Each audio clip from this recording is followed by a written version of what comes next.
Ok, bonjour et bienvenue sur notre chaîne. Aujourd'hui, dans cette vidéo, tu vas apprendre à calculer les modules des nombres complexes. On commence donc rapidement avec l'exercice. On demande de calculer les modules des nombres complexes suivants. Nous allons calculer le module de Z1 qui est égal à 1 plus I et le module de Z2 qui est égal à 2 moins 3I. On commence donc rapidement avec la correction, avec le module de Z1. On va rappeler que Z1 est écrit sur la forme algébrique, c'est-à-dire que un nombre complexe est écrit sur la forme algébrique. Z est égal à A plus BI. On voit que Z1 est écrit sur la forme, c'est tel que A, c'est la partie réelle du nombre complexe et B, c'est la partie imaginaire du nombre complexe, c'est-à-dire que le nombre qui est collé près de I. On calcule le module d'un nombre complexe, c'est-à-dire que le module, voilà comment on note. On met tout simplement 2 par là pour dire module. Ça sera égal tout simplement à A au carré plus B au carré. Donc voici la formule qui nous permet de calculer le module d'un nombre complexe.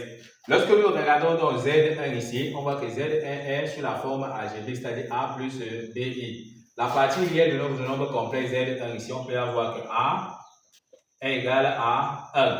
Et la partie imaginaire B, c'est le nombre qui est collé près de I. Si on regarde bien ici, le nombre qui est collé près de I, ici, on voit que c'est 1. Ce qui nous permet de dire que la partie imaginaire de notre nombre complexe B ici est égale à 1. On connaît A, on connaît B, on peut donc appliquer notre formule. On va donc dire que le module de Z1 sera donc égal à racine carrée de A qui est donc 1, on aura donc 1 au carré, plus B au carré, c'est-à-dire que plus 1 au carré. En calculant, qu'est-ce qu'on aura? 1 au carré, c'est 1. 1 encore au carré, c'est 1. Et 1 plus 1, c'est 2. On peut donc dire que le module de Z1 est égal à racine carrée de 2. Ok, si on a donc compris, on va calculer de la même façon le module de Z2. On voit que Z2 est encore écrit sur la forme algébrique, c'est-à-dire sur la forme Z est égal à A plus BI. Lorsque nous regardons dans Z2, on voit directement que la partie réelle de notre nombre complexe ici, on voit que c'est 2. Donc, on voit ici que A est égal à 2. La partie imaginaire de notre nombre complexe, c'est-à-dire le nombre qui est collé près de I, ici on voit que c'est moins 3. Donc ici on peut dire que B est égal à moins 3.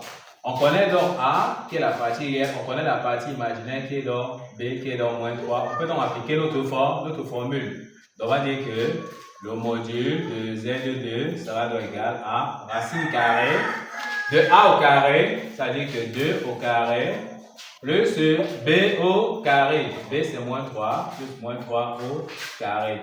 En calculant, qu'est-ce qu'on aura? On aura ici 2 au carré, c'est 4, plus moins 3 au carré, c'est 9. On sait que 4 plus 9, ça nous donne tout simplement donc 13.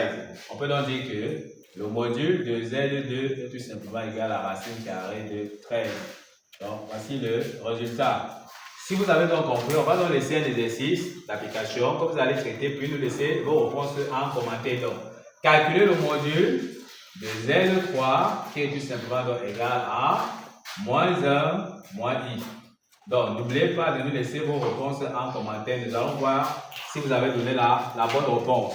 Nous sommes donc arrivés au terme de cette vidéo. Ne manquez pas de vous abonner à la chaîne, de liker la vidéo, de partager la vidéo aux proches et amis et d'activer la cloche de notification pour ne plus manquer nos prochaines vidéos. Sur ce, à bientôt!